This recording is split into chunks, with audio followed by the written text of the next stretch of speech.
अरे बाप की बात तो छोड़ो, शादी के 2-4 महीने के बाद वो ऐसा बीवी का गुलाम होता है कि फिर अपनी अम्मा से कहता है चुप, तू नहीं समझेगी।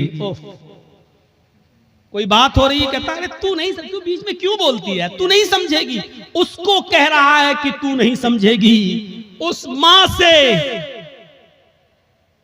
जो बचपन में तेरे रोने से समझ जाती थी कि तू दूध के लिए रो रहा है या तेरे कांधे में या पेट में दर्द है, जो बचपन में तेरी चीख और तेरे रोने की आवाज से पहचान लेती थी कि तुझे भूख लगी है या तेरे जिस्म के किस हिस्से में दर्द है, तो उस डॉक्टर से, अल्लाह की कसम मां से बड़ा कोई डॉक्टर दुनिया में पैदा नहीं हुआ। कितनी भी बड़ी वो MBBS और MS और MD की डिग्री ले ले, मां से बड़ा कोई डॉक्टर नहीं है। क्योंकि मां पहचानती है कि बेटा ये रो रहा है तो उसके रोने में भूख छिपी है या कहीं दर्द छिपा है। मेरे भाइयों, उस मां से कहते हो तुम, उस मां से कहते हो कि तू नहीं समझेगी, जो बचपन में तेरे रोने की आवाज से समझ जाया करती थी। जब तू बोलना नहीं जानता था तो जानती थी कि तू क्या चाहता है, तू तेरा इरादा क्या है, तेरे पेट में दर्द है या तेरे जिस्म में दर्द है या तेरे सिर में दर्द है, वो उस वक्त तुझे समझती थी। और आज तू इतना बड़ा हो गया है, आज इतना अक्लमंद हो गया है, आज तेरी पोजीशन इतनी ऊंची हो गई है कि तू अपनी मां से इतनी जुर्रत और इतनी हिम्मत कि अपनी मां से कहता है तू नहीं समझेगी। ओफो। हजरत इब्राहिम अलैहिस्सलाम ने दूसरी शादी कर ली, फिर 1-2 साल के बाद फिर अचानक घर में आए इब्राहिम। इस्माइल फिर शिकार खेलने के लिए गए थे, दरवाजे को दस्तक दी, वो दूसरी बीवी निकली, दरवाजा खोला, कहिए चाचा कैसे आना हुआ। कहा मुझे तुम्हारे हस्बैंड से मिलना है। कि वो तो नहीं है, जंगल में गए शिकार करने के लिए। अच्छा, तुम कैसे रह रही हो? अल्हम्दुलिल्लाह, गुजर बसर कैसी चल रही है? अल्लाह का शुक्र है, अल्लाह ने जिस हाल में भी रखा है हर हाल में अल्लाह की तारीफ है। फरमाया मेरी बेटी, जब तुम्हारे शौहर घर पे आ जाएं तो उनसे कहना कि एक बूढ़ा आदमी आया था, उन्होंने सलाम कहा है और चलते चलते उसने ये नसीहत की है कि अपने घर की चौखट को बरकरार रखना, इसको बदलने की जरूरत नहीं है। घर की चौखट ठीक है, ये औरत भी कहती है बुढ़ा सटिया गया, बदलने की तो कोई बात ही नहीं हो रही। इस्माइल अलैहिस्सलाम जब घर पे आए तो बीवी ने पूरी बात बताई। इस्माइल अलैहिस्सलाम खुश होकर कहने लगे मेरी बीवी वो मेरे बाप थे और घर की चौखट तुम हो। उन्होंने कहा बरकरार रखना, इसका मतलब ये कि अपनी बीवी को अच्छी तरीके से रखना, ये अल्लाह की बड़ी नेक और फरमाबरदार बंदी है। बाप की तमन्ना ये होती थी कि हमें जो है मेरे बेटे को अच्छी बहू बीवी मिले, मुझे अच्छी बहू मिले। और जहां बेटों के हक हैं बाप के ऊपर, वहां हक एक ये भी है कि वो अच्छी और दीनदार लड़की से शादी कराए। आज किन से शादियां करा रहे हो अपनी बेटियों की? माँ बाप। पहली बात तो अब माँ बाप को बेचारों को तो अब देखने का मौका ही नहीं मिलता है। अब तो लड़के और लड़कियां खुद ही सेट कर लेते हैं। अब तो माँ बाप बेचारे उनकी बात मान लेते हैं, अगर नहीं मानेंगे तो ये लड़की मेरी बेटी मेरी नाक कटा के रख देगी और मुझे बदनाम कर देगी, इसलिए जहां चाह रही है वहां कर दो बस। अब तो ये है। तो मेरे भाइयों हम गौर करें, जहां थोड़ी बहुत इंसानियत बाकी है, थोड़ा बहुत दीन बाकी है, जहां की औलाद आज भी शादी के मामलात अपने माँ बाप के ऊपर छोड़ देते हैं, वो जरा गौर करें उनके माँ बाप की अपने बच्चों की शादियां किस जगह करा रहे हैं। हजरत उमर फारूक के पास एक शख्स आया, अपने बेटे की शिकायत करने लगा कि मेरी औलाद ऐसी, मेरा बेटा ऐसा, मेरा कहना नहीं मानता। हजरत उमर फारूक ने उसके बेटे को बुलाया और बाप के सामने इतना डांटा कि तुम्हें शर्म नहीं आती? अपने बाप को सताते हो, अपने बाप की नाफरमानी करते हो, अपने बाप को रुलाते हो, तुम्हें शर्म आनी चाहिए। बहुत कोई डांटने के बाद बेटे ने कहा कि अमीरुल मोमिनीन हो गई बात? कहा मैंने तुम्हें समझा दिया है कि आपने बेटे का हक तो बता दिया, बेटों के ये बाप के साथ ये करें ठीक है, लेकिन बाप के ऊपर भी बेटे का कुछ हक है कि नहीं? हजरत उमर ने कहा हाँ है। जब वो पैदा हो तो उसको अच्छी तरबियत दे, 7वें दिन उसका अकीका करे और अच्छा नाम रखे, और जब बेटा बड़ा हो जाए तो उसकी दीनदार अच्छे घराने में, नेक घराने में उसकी शादी करा दे। ये है बाप का हक औलाद पर। तो उस बच्चे ने कहा, लड़के ने, अमीरुल मोमिनीन मेरे बाप से पूछो इसने इन तीनों कामों में से कौन सा काम मेरे साथ किया है? जब मैं पैदा हुआ 7वें दिन का था तो मेरा अकीका नहीं किया, नाम मेरा रखा, तो जानते हो इसने नाम मेरा क्या रखा? अरबी में ऐसा लफ्ज बताया जिसका उर्दू में तर्जमा होता खटमल। इसने मेरा नाम रखा खटमल। और तीसरा, जब मैं बड़ा हुआ तो शादी करा दी एक मजूसी लड़की के साथ, एक अनपढ़ जाहिल गवार जो जानती नहीं है कि शौहर का हक क्या है, इसने एक नाफरमान औरत के साथ मेरी शादी करा दी। तीनों काम इसने नहीं किए। फिर हजरत उमर फारूक ने बाप को डांटा, कहा बेटे की शिकायत करते हो, अपनी गलती नहीं बताते हो कि तुम्हारी गलती क्या है? तुमने जब अपनी औलाद का हक अदा नहीं किया तो अब भुगतो, देखो, और अब ये सारे जुल्म और ज़्यादती ये सहो, अब तो तुम्हें सहना पड़ेगा। मेरे भाइयों, एक सहाबी रसूल हैं, अपनी माँ को खाने काबा का तवाफ करा रहे हैं, उनकी माँ पैरों से लंगड़ी है। अल्लामा हेसमी ने अपनी किताब मजमऊज़ ज़वाइद के अंदर इस वाक़े को नकल किया है, जरा गौर से सुनिएगा। उनकी माँ आंखों से अंधी है, पैरों से लंगड़ी है, बूढ़ी है। कहने लगी बेटा मुझे खाने काबा का तवाफ करा दे, मेरे बेटे मुझे उम्रा करा दे, मेरे बेटे मैं तवाफ करना चाहती हूँ। उसके बेटे ने अपनी माँ को पकड़ा और खाने काबा तक ले गया, सवारी का इंतजाम किया और ले गया। और खाने काबा पहुंचने के बाद वो चूंकि पैरों से लंगड़ी थी, आंखों से अंधी थी, इसलिए वो चल नहीं सकती थी, इसलिए बेटे ने उसको अपनी पीठ के ऊपर लाद लिया। इस जमाने में व्हील चेयर चलती हैं, उस जमाने में व्हील चेयर भी नहीं थी। उसने अपने कांधे पर, अपनी पीठ पर अपनी माँ को लाद लिया।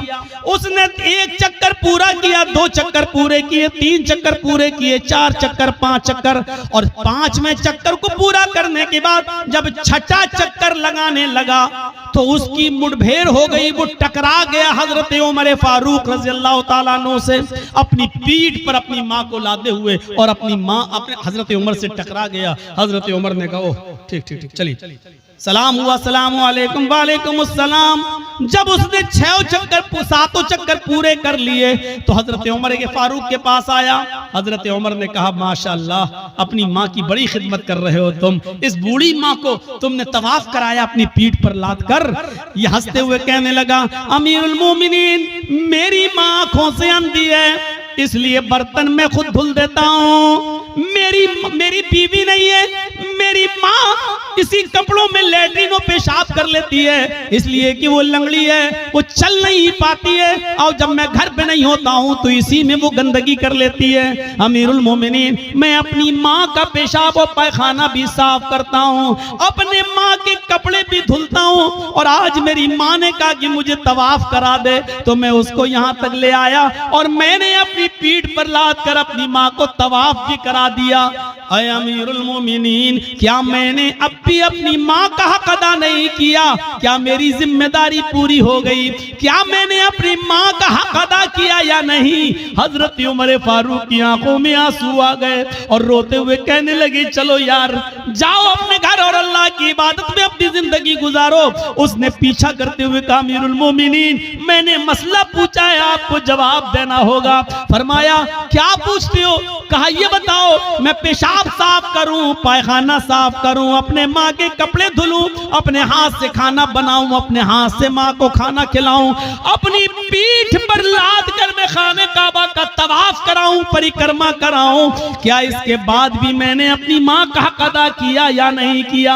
हजरत उमर कहते हैं सुन, जब तुझे तेरी माँ जन रही थी, जब तुझे तेरी माँ पैदा कर रही थी, जब अपने पेट से तुझे बाहर कर रही थी, उसको जो दर्द हो रहा था, जो लीवर पेन हो रहा था, उसको जो दर्द हो रहा था तुझे जनते वक्त, तुझे पैदा करते वक्त, और उस दर्द में जो उसने पहली आह निकाली, जो उसने दर्द में पहली आवाज निकाली, आह, उसने अपनी जबान से जो पहला जुमला अदा किया, आह, जो उसने आह की आवाज निकाली, आए मेरे दोस्त, अभी तो तूने अपनी माँ की पहली आह का भी हक अदा नहीं किया, तू उसकी पूरे जीवन का और पूरी लाइफ का और पूरी जिंदगी का हक अदा क्या करेगा?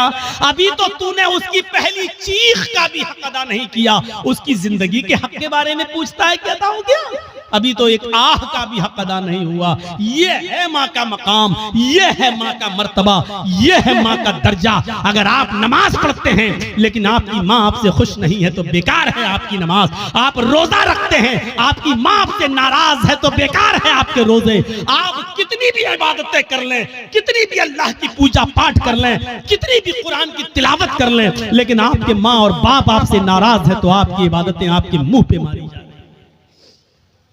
इबादत भी शर्त के साथ होती है। डॉक्टर दवा देता है तो परहेज भी बताता है। अल्लाह ने कहा है नमाज पढ़ो तो ये भी कहा है कि इसके साथ साथ ये भी करो। मेरे भाइयों, रमजान का महीना आ रहा है, रोजा रखने से पहले सोच लेना कि तुम्हारे माँ बाप तो तुमसे नाराज नहीं है। नमाजें पढ़ते हो तो सोच लेना, सर्दियों में दिसंबर और जनवरी की सख्त सर्दी में उठकर ठंडे पानी से वुजू बनाकर तहज्जुद पढ़ते हो और माँ बाप नाराज है तो सोच लेना कि तुम्हारी ये रात की इबादत अल्लाह कबूल करेगा या नहीं करेगा।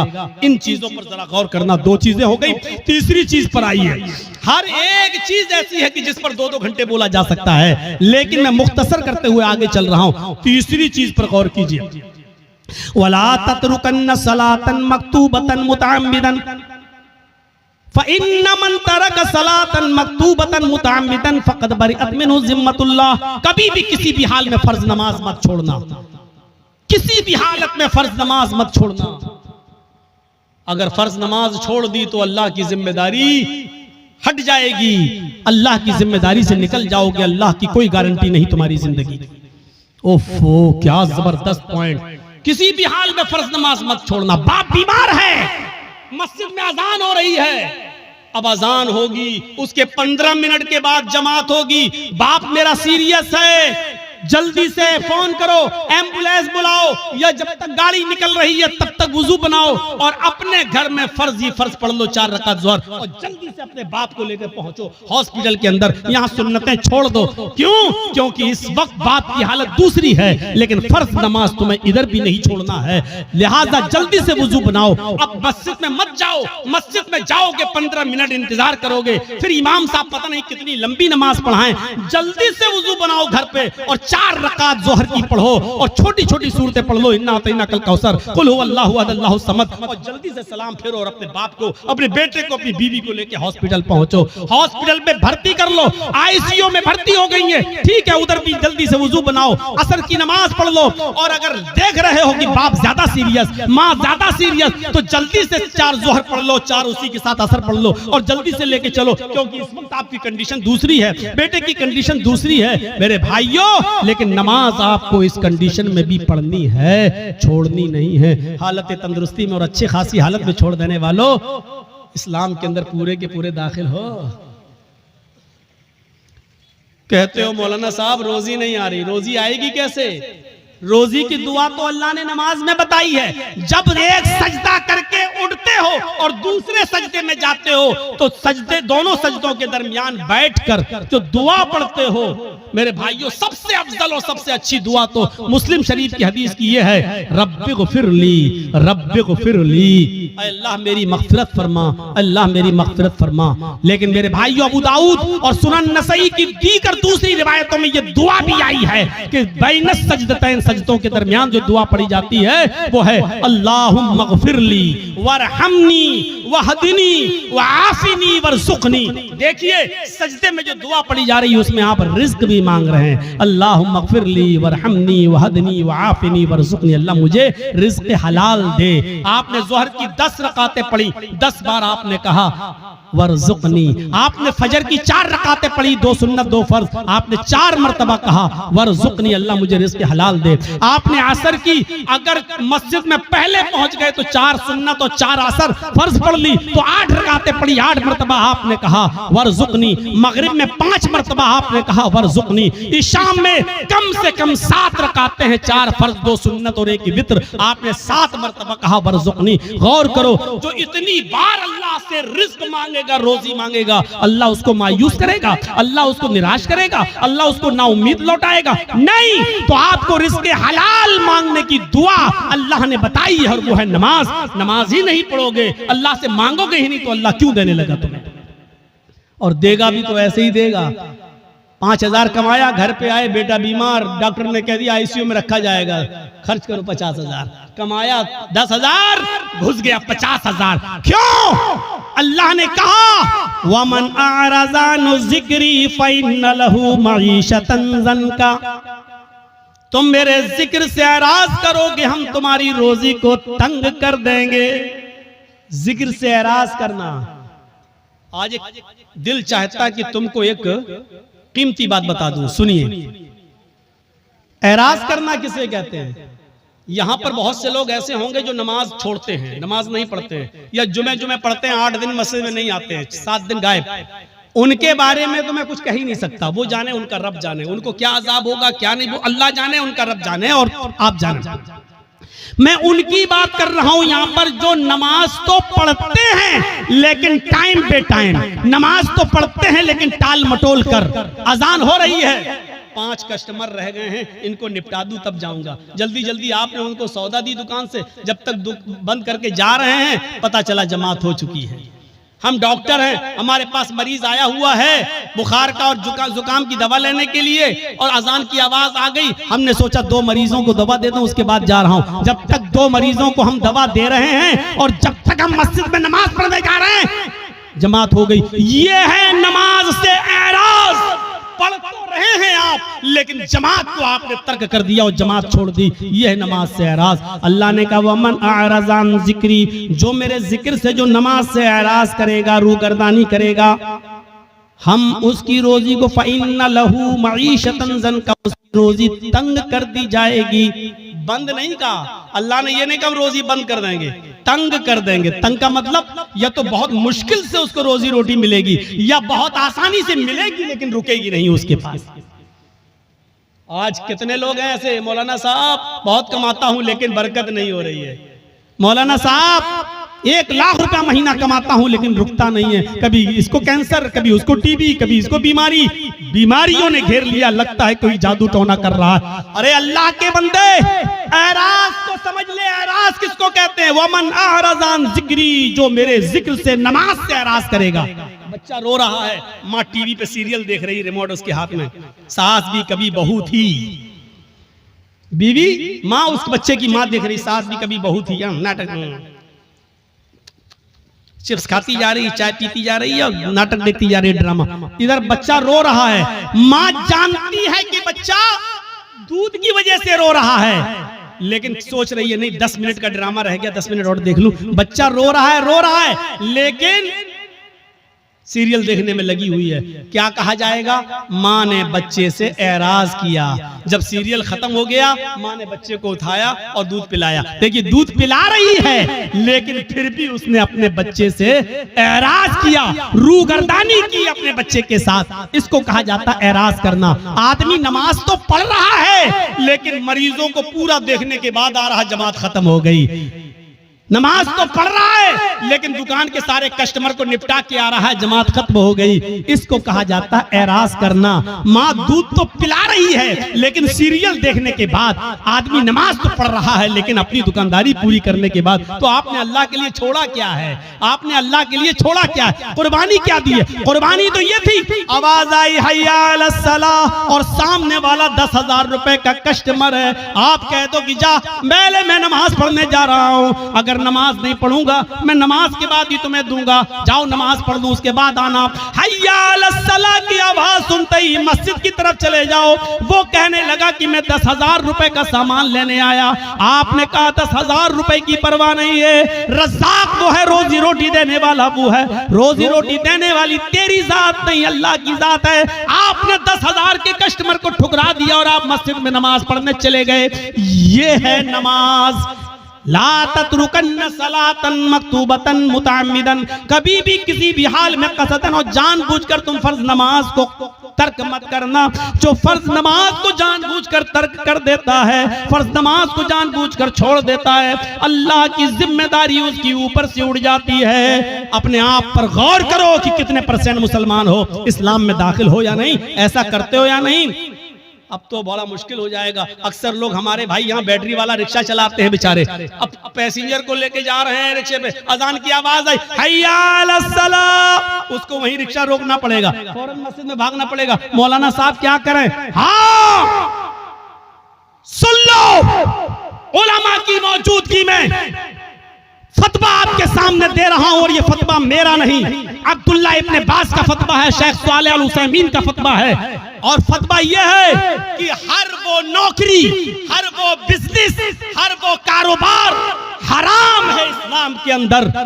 जिस कारोबार की वजह से और जिस बिजनेस की वजह से आपकी नमाज छूट रही हो, इस्लाम में उस कारोबार को हुर्मत हराम करार दिया गया है। ऐसे कारोबार को इस्लाम ने हराम करार दिया है जिस कारोबार की वजह से आपकी नमाज तर्क हो रही है। नमाज ही नहीं तो फिर मुसलमान किस बात का, नमाज ही नहीं तो फिर इस्लाम का मानने वाला किस बात का। तो मेरे प्यारे साथियों, हम बहुत बेबाक हैं अपने अंदाज में। मैंने कह दिया, हर वो बिजनेस, हर वो कारोबार, हर वो नौकरी, चाहे वो बैंक की नौकरी हो, चाहे वो सरकारी जॉब हो या प्राइवेट जॉब हो। मौलाना साहब मेरा मालिक बहुत बदमाश है, हमें नमाज पढ़ने की इजाजत नहीं देता है। छोड़ दो, रज़्ज़ाक़ अल्लाह ताला है, वो प्राइवेट कंपनी का मालिक रोजी देने वाला नहीं है। अल्लाह एक दरवाजा बंद करता है तो 100 दरवाजे खोलता है। मेरे भाइयों, इस अकीदे के साथ नमाज पढ़िए और इस तौहीद के साथ नमाज पढ़िए। और चौथी चीज और बताऊंगा मेरे भाइयों, 10 चीजों पे हम नहीं चल पाएंगे। चौथी और आखिरी चीज मैं इसलिए बताऊंगा क्योंकि आज हमारी नौजवान नस्ल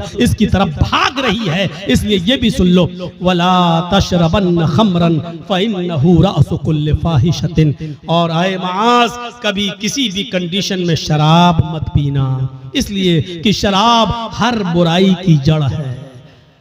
शराब मत पीना वैसी हराम हो गई, लेकिन शराब का नुकसान क्या बताया? फ़इन्नहु रासु कुल्लि फ़ाहिशतिन, हर बीमारी, हर बुराई की जड़ है। यानी आप शराब पिएंगे तो कोई भी गुनाह कर सकते हैं। शराब पी के आदमी घर में आया, माँ ने डांटते हुए कहा, अच्छा तू शराब पी के आया कमीने, बेगैरत, शराब पी के आया, हट, तेरी माँ का, तेरी अपनी माँ को ही माँ बहन की गाली दे रहा है, अपनी बहन को ही गाली दे रहा है, अपनी बेटी को गाली दे रहा है। इससे बड़ा कमीना और इससे बड़ा रजील इंसान कौन हो सकता है जो शराब के नशे में आकर अपनी माँ को गाली दे, अपने ही बाप को गाली दे, अपनी बहन को और अपनी बेटी को गाली दे, अपने भाई को गाली दे। इससे बड़ा कमीना इंसान और कौन हो सकता है?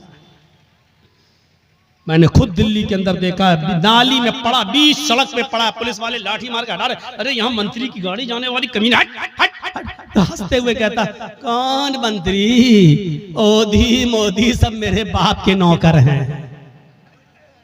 शराब के नशे में पुलिस वाले कहे, कमीने ये तो हमारी ड्यूटी नौकरी हटवाएगा, हट हट, उसको डंडे मार रहे। तो कौन गुजर रहा? का मंत्री आ रहे हैं, हट यहाँ से। तो कौन मंत्री, मोदी मोदी सब मेरे बाप के नौकर। शराबी की नजर में कोई किसी की हैसियत नहीं होती, बड़ी से बड़ी शख्सियत भी उसके सामने जीरो होती है। क्यों? क्योंकि उसने जो चीज पी है उसने उसकी अकल को खराब कर दिया, उसकी अकल को ढांप लिया, इसलिए उसकी नजर में बड़ी से बड़ी शख्सियत भी कुछ नहीं होती है। जब शराब हराम नहीं हुई थी, जब शराब हराम नहीं हुई थी तो नबी के चचा हजरत हमजा ने शराब पी ली थी, और एक गाना गाने वाली के गाने के जोश में आकर उसने कहा, अला या हमजा लिशुर्फिन नवा, आए हमजा तू तो मोटी ऊंटनियों के लिए है। हजरत अली की ऊंटनी वहीं पर चल रही थी, चारा घास खा रही थी। हजरत हमजा को जोश में चढ़ा दिया कि ये ऊंटनी का कलेजा हमें मिल जाए तो कितना अच्छा।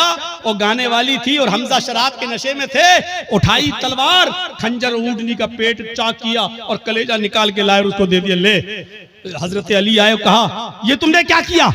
मेरी ऊंटनी, अरे जा हट यहाँ से।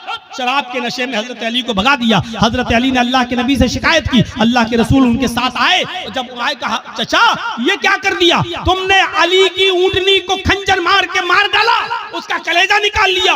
हजरत हमजा शराब के नशे में थे, बुखारी की रिवायत, हजरत हमजा शराब के नशे में अल्लाह के रसूल से कह रहे, चल हट, तू तो मेरे बाप का नौकर है, तू तो मेरे बाप का गुलाम है। मेरे भाइयों, शराब के नशे में जब एक शख्स मोहम्मद रसूलुल्लाह को ऐसा कह सकता है तो इसका मतलब यह है कि शराब छोटे और बड़े की तमीज को भुला देती है। शराब इंसान के अंदर से इज्जत, रिस्पेक्ट और अदब अदब को खींच लेती है। इसलिए नौजवानों, शराब जैसी मनहूस चीज को अपने मुआशरे से दूर रखिए, अपने समाज से दूर रखिए। आपको मालूम एक सुनन नसई का वाक़या सुनाकर अपनी बात को खत्म कर दूंगा। मेरे भाइयों, जरा सुनिएगा सुनन नसई की रिवायत। एक औरत बेवा थी उस जमाने में, पुराने जमाने की बात। हजरत उस्मान इस हदीस के रावी हैं, फरमाते हैं कि एक औरत का शौहर मर गया। औरत बड़ी खूबसूरत थी, उसकी नौकरानी को, लौंडी को उसकी बदजनी के बारे में मालूम था। वो नौजवान लड़कों को तलाश करती रहती थी और अपना इरादा जाहिर करके उनसे गलत काम करवाती थी।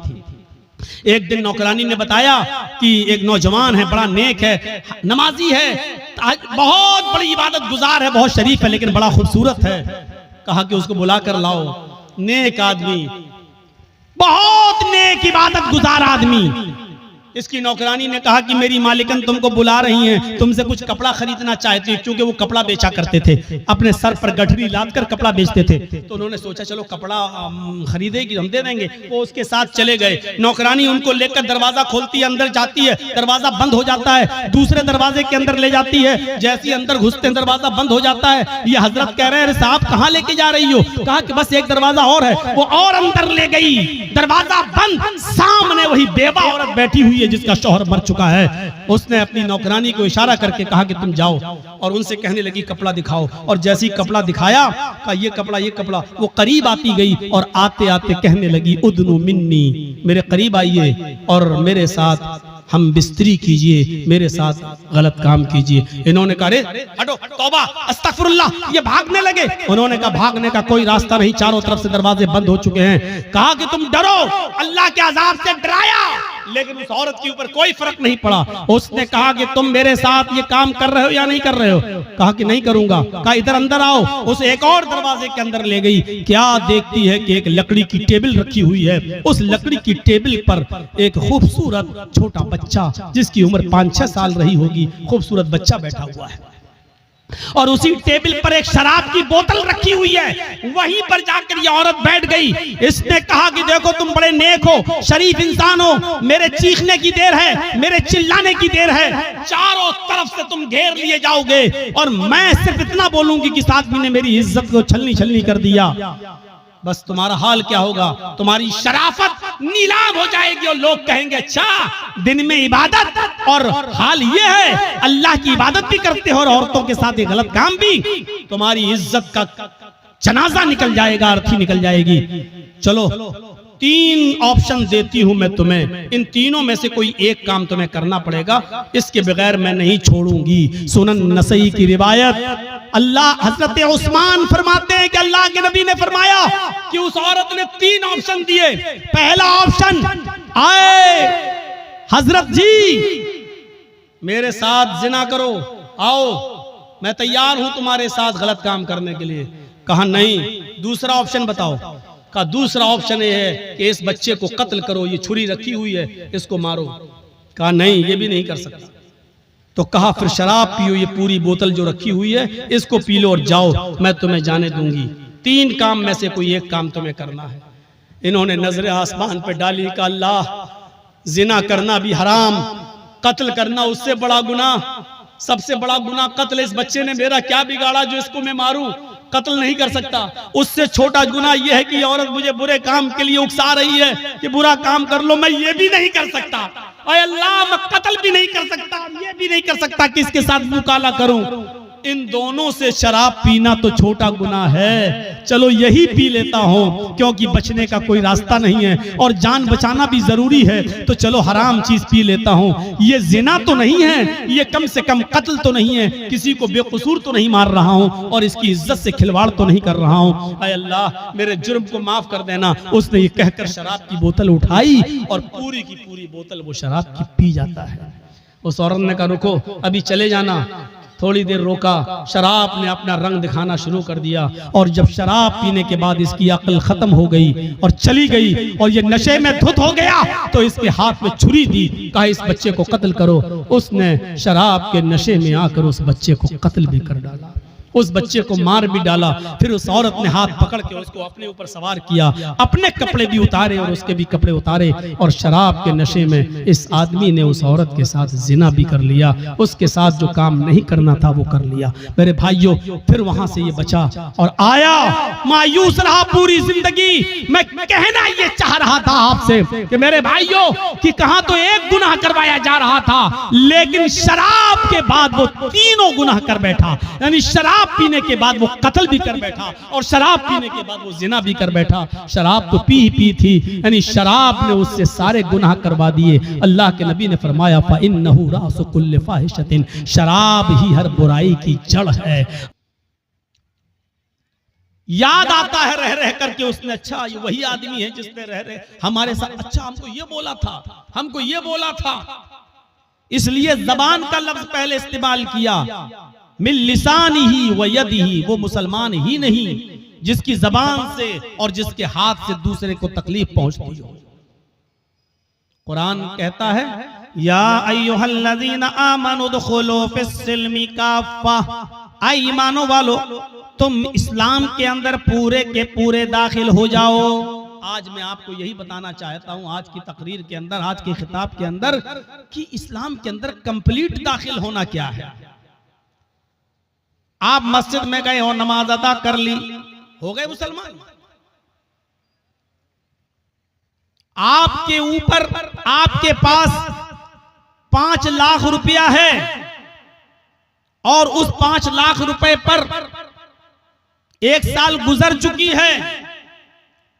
आप हिसाब जोड़िए और हिसाब ऐसे जोड़िए कि जो सबसे कमतर निसाब का दर्जा है वो आपके पास पूरा हो रहा है कि नहीं हो रहा है। और सबसे कमतर निसाब का दर्जा यह है कि 52.5 तोला चांदी कितने रुपए में आ रही है।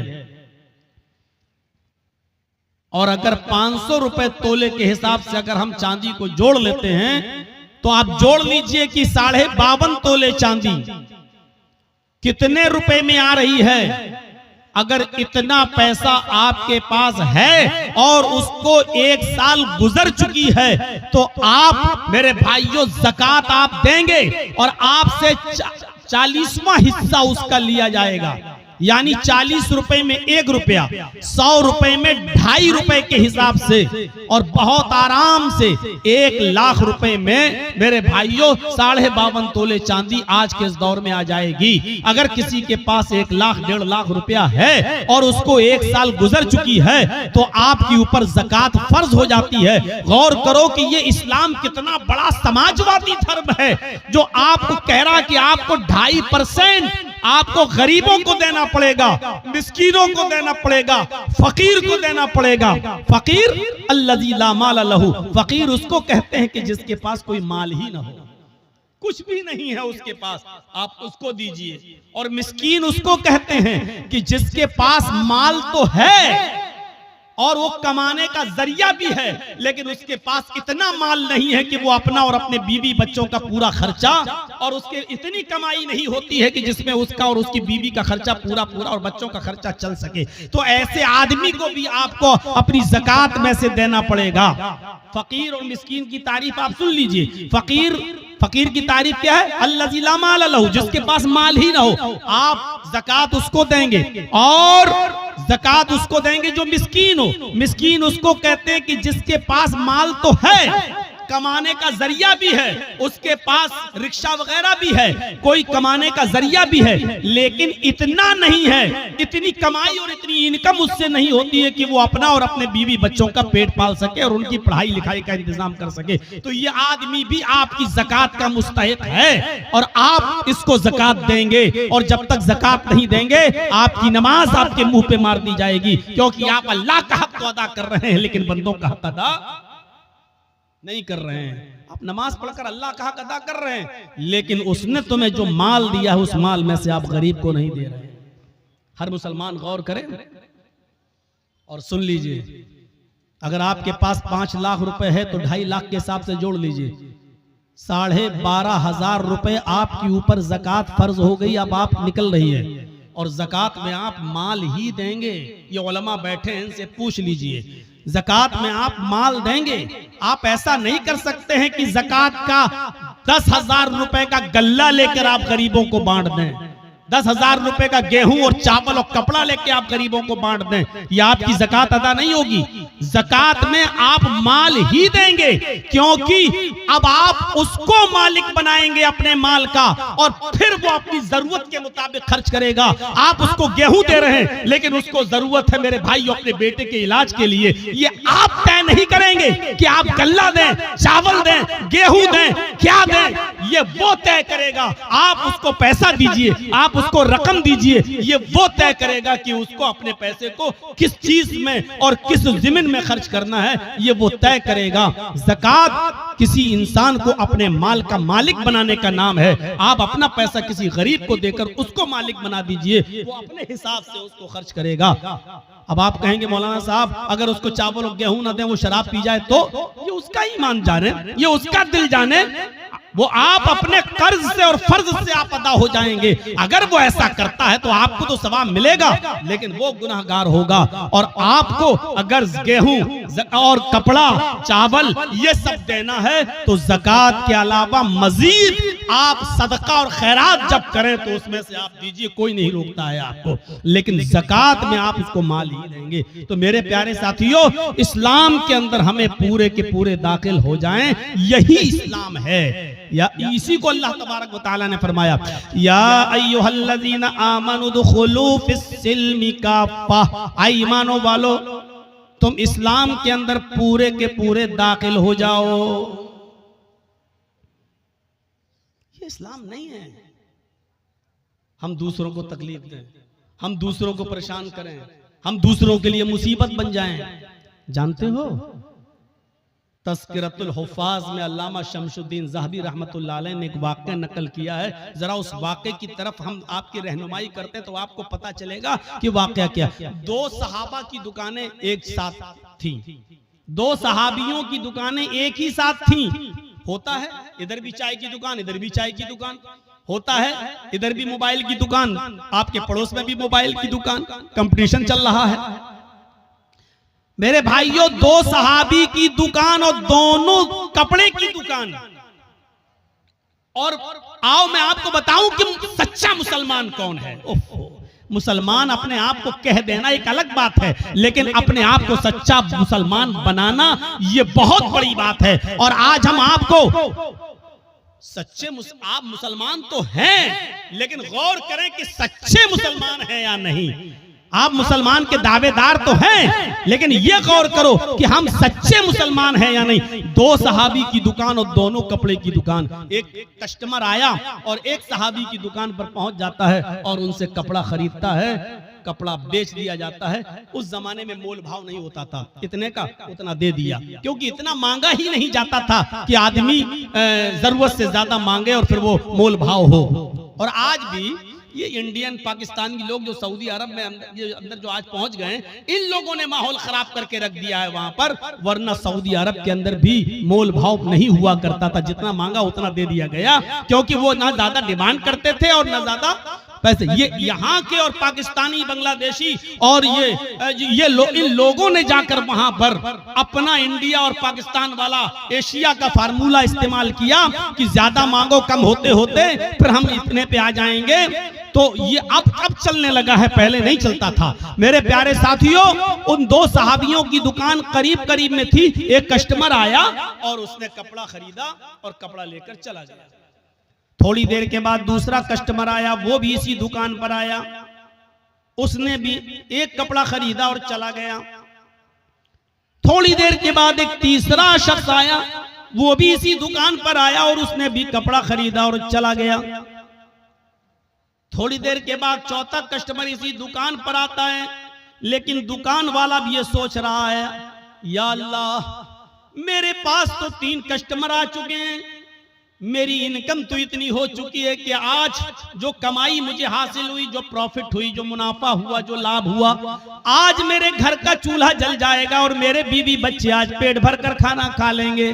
लेकिन मेरे पड़ोस में जो कपड़े की दुकान खोले हुए मेरा भाई, एक मुस्लिम भाई, मेरे ही बिरादरी का एक भाई जो दुकान खोले हुए, उसके पास एक भी कपड़ा नहीं बिका है, उसकी भी बीवी है, उसके भी बच्चे हैं। अगर आज उसका कपड़ा नहीं बिका तो उसके घर में चूल्हा कैसे जलेगा, उसके घर में खाना कैसे बनेगा? वो भी कसीरुल अयाल है, उसके भी बच्चे हैं, ज्यादा बेटे बेटियां हैं, उसके घर में भी चूल्हा जलना चाहिए। तो इस सहाबी ने चौथे कस्टमर से कहा, जो कपड़ा तुम खरीदना चाहते हो वो कपड़ा मेरे पास खत्म हो गया है, उससे भी अच्छी क्वालिटी का कपड़ा मेरे फला भाई की दुकान पर है, तुम पड़ोस में जाकर खरीद लो। इस आदमी को उसने उस दुकान की तरफ रेफर कर दिया और उस आदमी ने कपड़ा बेच दिया। थोड़ी देर के बाद एक और कस्टमर आया, इस सहाबी ने उस कस्टमर को भी उसकी दुकान पर भेज दिया और फिर नमाज पढ़ने के लिए चला गया। असर की नमाज का वक्त था, जब वो असर की नमाज पढ़ रहा था तो कह रहा था, इलाहुल आलमीन, झूठ बोलना तेरे नबी के कानून के खिलाफ है, तेरे नबी के फरमान के खिलाफ है। आय अल्लाह, मैंने झूठ बोला है, मुझे माफ कर देना। आए मेरे परवरदिगार, मेरे पास वो कपड़ा मौजूद था, लेकिन मेरे भाई की हमदर्दी ने मुझे अंदर से झिझोड़ दिया है, इसलिए मैंने ये कह दिया है कस्टमर से कि वो कपड़ा मेरे पास नहीं, मेरे भाई के पास है। आय अल्लाह, मेरे इस झूठ को तू झूठ में मत लिखना, क्योंकि तू अच्छी तरीके से जानता है कि मेरी नीयत झूठ बोलने की नहीं थी, बल्कि अपने भाई की हमदर्दी करने की थी, और मैं इसमें कामयाब हुआ। आय अल्लाह, अगर तुझे मेरी ये नेकी पसंद हुई हो तो तू इस नेकी को कबूल फरमा ले। आज के इस कंपटीशन के दौर में अपने गरीबानों के बटन खोलकर झांको और बताओ, ऐसा दुकानदार आज के जमाने में कौन है, और कौन यहां से खड़ा होकर कह सकता है कि हम पक्के और सच्चे मुसलमान हैं? कोई एक उठकर बताए और ये कहे कि हम पक्के मुसलमान हैं और हम अपना कस्टमर दूसरे की दुकान पर भेज देते हैं, हम दूसरे के हमदर्द नहीं। दूसरे की दुकान पे आने वाला कस्टमर भी आप दूर से पुकार कर अपने पास बुला लेते हैं। अगर 2 रिक्शे वाले हैं तो 2 रिक्शे वाला, एक ने 20 मांगा, दूसरा कहता आओ हमसे 15 दे देना, हमारे रिक्शे पर बैठ जाओ, वो और कम कर लेता है। आज के इस कंपटीशन के दौर में हर मुसलमान अपने गरीबानों में झांक कर देखे और बताए कि कौन पक्का मुसलमान। नाम तो है मोहम्मद जर्जीस, नाम तो है मोहम्मद अजहर, नाम तो है नसीम अहमद, नाम तो है मोहम्मद अकरम, नाम है, और नाम रखने से कोई आदमी मुसलमान नहीं हो जाता। अगर नाम से ही कोई आदमी मुसलमान होता तो अल्लाह की कसम अब्दुल्लाह इब्ने उबय इब्ने सलूल जन्नत में जाता। मेरे भाइयों, अगर नाम से ही कोई आदमी मुसलमान होता तो जाने कितने लोग ऐसे हैं कि जिनके नाम इस्लामी थे और वो नबी अकरम के मुखालिफ थे और अल्लाह के रसूल ने उनको जहन्नम में जाने की बशारत दी है। मेरे प्यारे साथियों, नाम रख लेने से कुछ नहीं होता और नाम के हो जाने से कुछ नहीं होता। हर आदमी गौर करके देखे कि वो कितना पक्का मुसलमान है। दूसरे की हमदर्दी का नाम ही तो इस्लाम है। इसीलिए तो अल्लाह के नबी सल्लल्लाहु अलैहि वसल्लम ने फरमाया कि वो आदमी मोमिन नहीं, वो आदमी मोमिन नहीं, वो आदमी मोमिन नहीं, कौन? जो खुद पेट भर के खाना खा ले और उस दूसरा भाई उसका भूखा सो जाए। पड़ोसी, और पड़ोसी में कैद नहीं है कि मुसलमान नहीं, कोई भी हो, पड़ोसी का लफ्ज है, कोई भी हो पड़ोसी होना चाहिए, चाहे वो हिंदू हो, यहूदी हो, ईसाई हो, बुद्धिस्ट हो, जैनी हो, सिख हो, किसी भी मजहब से उसका ताल्लुक है। अगर वो भूखा सो गया तो याद रखिए कि आपकी नमाज आपके मुंह पे मार दी जाएगी। नमाज, हम तो नमाज भी पढ़ते हैं तो ऐसा लगता है जैसे अल्लाह के ऊपर बहुत बड़ा एहसान करके आ रहे हैं। मस्जिद से निकले, दाढ़ी पे हाथ फेरे, निकल, अस्सलाम वालेकुम, वालेकुम अस्सलाम, लग रहा है जैसे अल्लाह पर बहुत बड़ा एहसान करके आया है, अल्लाह पर बहुत बड़ा एहसान करके। और कुछ तो ऐसे हैं, हमसे कहे जर्जी साहब, जब से हमने नमाजें पढ़ना शुरू की तब से और रोजी रोटी में तंगी हो गई, पता नहीं चल रहा क्या है। इससे तो हम पहले जो नमाज नहीं पढ़ते थे, उसने ये नहीं कहा कि हम पढ़ना नहीं चाहते, उसने कहा मुझे वजह बताओ मौलाना साहब। मैं इनकार नहीं कर रहा हूं, मैं कहता हूं नमाज पढ़ना चाहिए, लेकिन जब से मैंने नमाज पढ़ना शुरू की तब से मेरे ऊपर और परेशानियां आना शुरू हो गई, मैं क्या करूं मौलाना साहब, आप बताइए। नमाज नहीं पढ़ता था तो खूब मिलती थी। हमने कहा आजमाइश किसका नाम है, इम्तिहान किसका नाम है? अल्लाह ताला ने कहा कि हम हर मुसलमान को आजमाएंगे, आजमाइश उसकी करेंगे। ये आजमाइश, ये इम्तिहान किस चीज का नाम है? और सोच कितनी बदल गई, सोच कितनी बदल गई। आज हम नमाज पढ़ रहे हैं और अगर रोजी रोटी में कमी हो जाए तो हम क्या कहते हैं, रोजी रोटी में कमी आ जाए तो हम क्या कहते हैं, यार जब से नमाज पढ़ रहा हूं हमारी रोजी रोटी तंग हो गई है, हमें बरकत नहीं हो रही है। और अल्लाह के नबी के जमाने में एक सहाबी इस्लाम लाए, एक शख्स इस्लाम लाया, सहाबी बन गया, और जब सहाबी बना तो नमाज शुरू कर दी, और जब नमाज शुरू की तो वो बकरियों का एक रेवड़ उनके पास हो गया, उसके बाद ऊंटों का रेवड़ हो गया, उसके बाद उनके पास लंबी चौड़ी रकम तैयार हो गई, बहुत अमीर आदमी हो गए।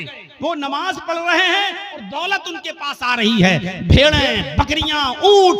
मालिक वो आए अल्लाह के नबी के पास और कहने लगे कि अल्लाह के रसूल मैं बड़ा कंफ्यूज हूं, जब मैं इस्लाम नहीं लाया था तो मैं बहुत गरीब था, और जब मैं इस्लाम लाया और नमाज पढ़ने लगा, जब से मैंने नमाजें पढ़ना शुरू की मेरे पास बकरियां आना शुरू हुई, भेड़ें आना शुरू हुई, ऊंट आना शुरू हुए, घोड़े आना शुरू हुए, खच्चर आना शुरू हुए, मेरे पास दौलत रुकने का नाम नहीं लेती है।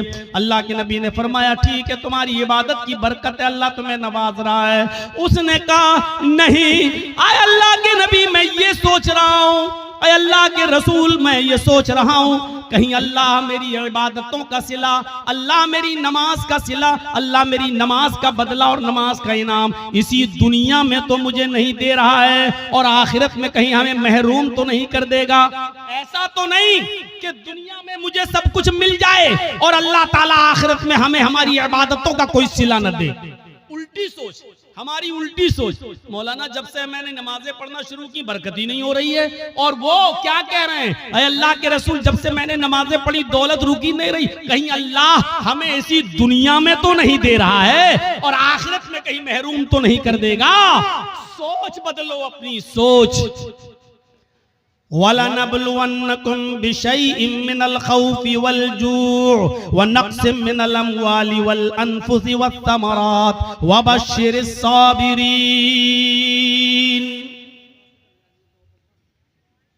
अल्लाह कहता हम तुम्हें आजमाएंगे। मुसलमानों सुनो, अल्लाह कहता हम तुम्हें आजमाएंगे।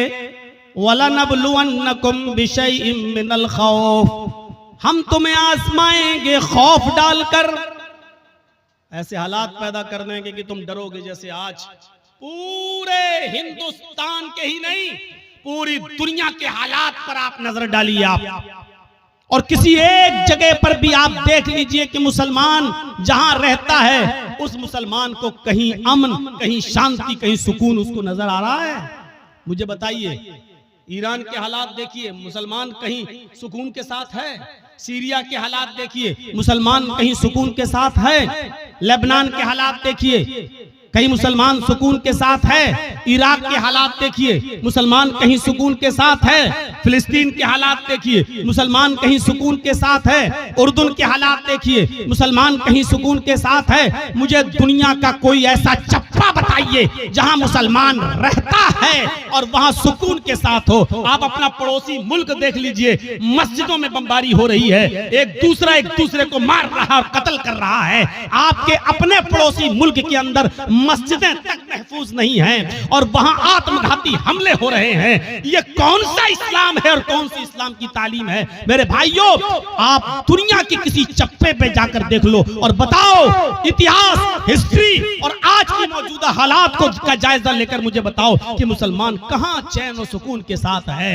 जोरे बात अलैहिमुज़िल्लतु वल मस्कना, इतना जलील, इतना रुस्वा, इतना इंसल्टेड, इतना जलील और रुस्वा दुनिया के किसी दौर में नहीं हुआ था जितना आज के दौर में मुसलमान है। क्यों? उसकी वजह यह है कि आज उसके अंदर से ईमान निकल चुका है। वला तहिनु वला तहज़नु व अंतुमुल अलौना इन कुंतुम मोमिनीन। अल्लाह ने तो हुकूमत और सल्तनत देने का वादा, इज्जत और सरदारी देने का वादा उस शर्त पे किया था कि अगर तुम्हारे अंदर ईमान होगा तो हम तुम्हें इज्जत देंगे, हम तुम्हें बुलंदी देंगे, हम तुम्हें बाइज्जत बनाएंगे। मेरे प्यारे साथियों, आज हम जितना जलील हैं उसकी वजह यह है कि आज हमारे अंदर उतना ही कम ईमान कमजोर है।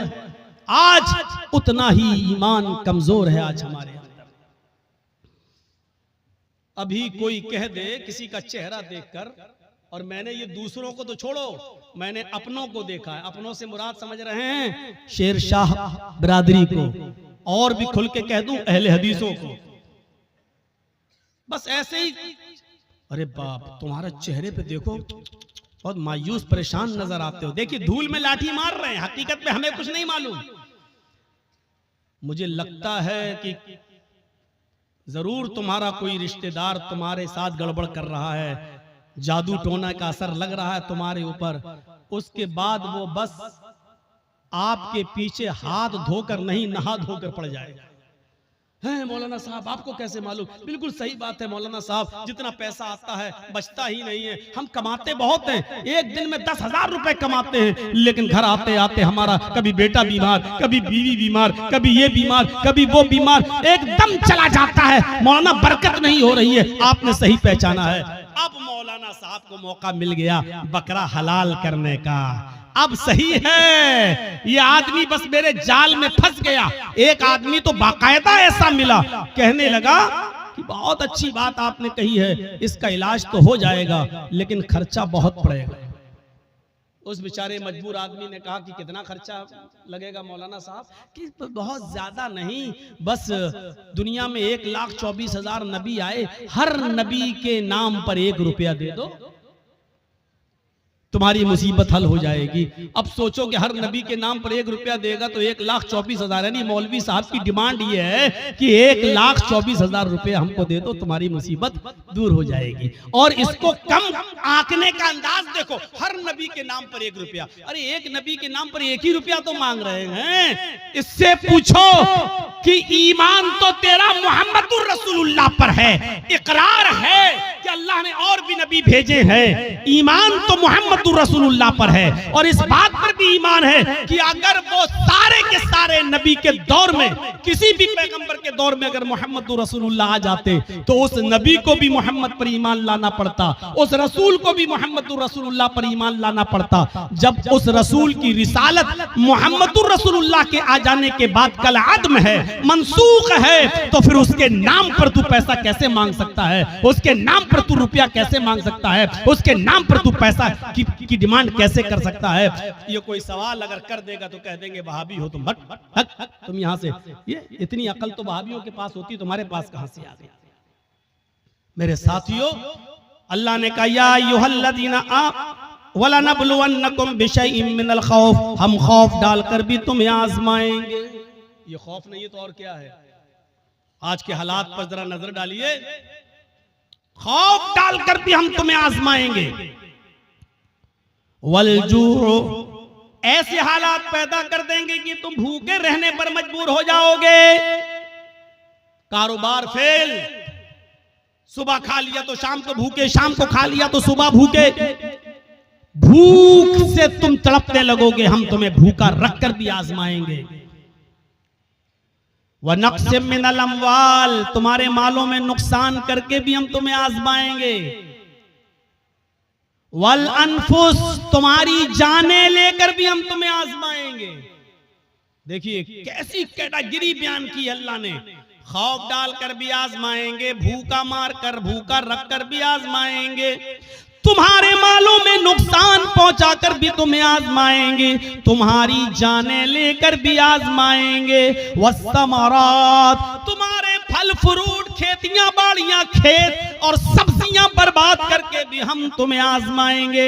यानी तुम्हारे खेतों में नुकसान करके, जिसकी तुम पैदावार करते हो, मकई, चावल, धान, भुट्टा, जिन चीजों को तुम जमीन में उगाते हो, जमीन से पैदा करते हो, फल फ्रूट सब्जी की शक्ल में, अनाज की शक्ल में, हम इसको भी बर्बाद करके हम तुम्हें आजमाएंगे। इन तमाम शक्लों में हम तुम्हारा एग्जाम लेंगे, हम तुम्हारा इम्तहान लेंगे। वबश्शिरिस साबिरीन, ऐ मोहम्मद सल्लल्लाहु अलैहि वसल्लम, मेरे जो बंदे इन तमाम चीजों में सब्र कर लें और अल्लाह के अलावा किसी और का दामन न थामें, अल्लाह के अलावा किसी और का दामन न पकड़ें। अल्लाह कहता है वबश्शिरिस साबिरीन, ऐसे लोगों को जन्नत की बशारत दे दो, ऐसे लोगों को जन्नत की खुशखबरी सुना दो। इन लोगों के लिए जन्नत है। हम मुसलमान बने फिर रहे हैं, खौफ बर्दाश्त नहीं कर सकते हैं, मालों में नुकसान हो जाए तो अल्लाह को दोष देने लगते, मैंने क्या बिगाड़ा है। काफिरों को मिले हूरो कसूर और मुसलमान को फकत वादे होर। दुनिया में सारी नेमतें बेनमाजियों बेरोजगारों के पास मौजूद हैं और हमें कुछ नहीं मिल रहा है, हम इबादत कर रहे हैं तो और ज्यादा परेशानी। आप अल्लाह से शिकायतें करने लगते हैं। मेरे भाइयों, ये सबसे बड़ी जिहालत है हमारी, ये सबसे बड़ी जिहालत है हमारी।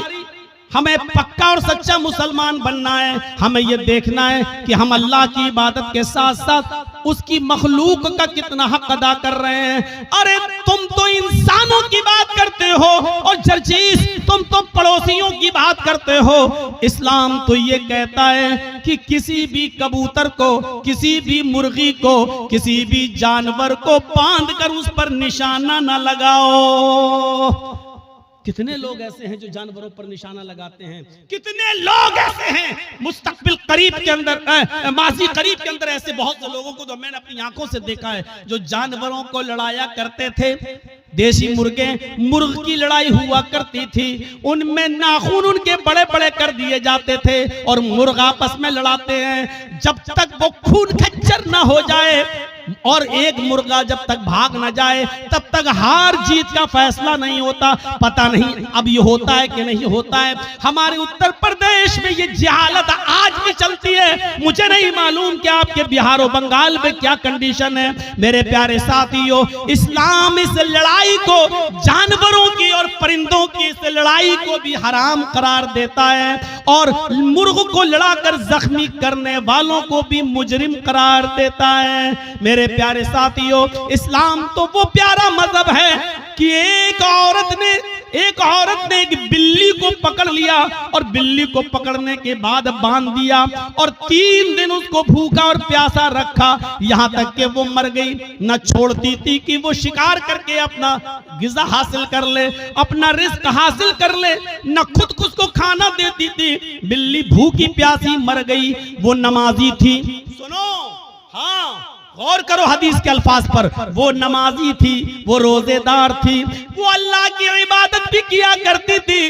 अल्लाह को माना भी करती थी, लेकिन उसने अल्लाह की एक मखलूक बिल्ली को बांध दिया, उसको भूखा रखा और प्यासा रखा और उस बिल्ली को भूख और प्यास की शिद्दत से मार डाला।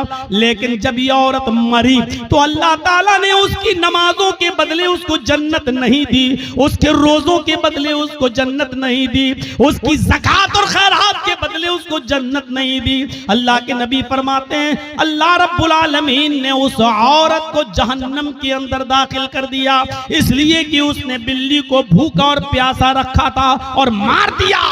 नमाज पढ़ लेने का नाम इस्लाम नहीं है, रोजा रख लेने का नाम इस्लाम नहीं है। इबादत है, ठीक है, लेकिन इस्लाम यह है कि तुम अल्लाह की मखलूक के साथ भी रहम करो।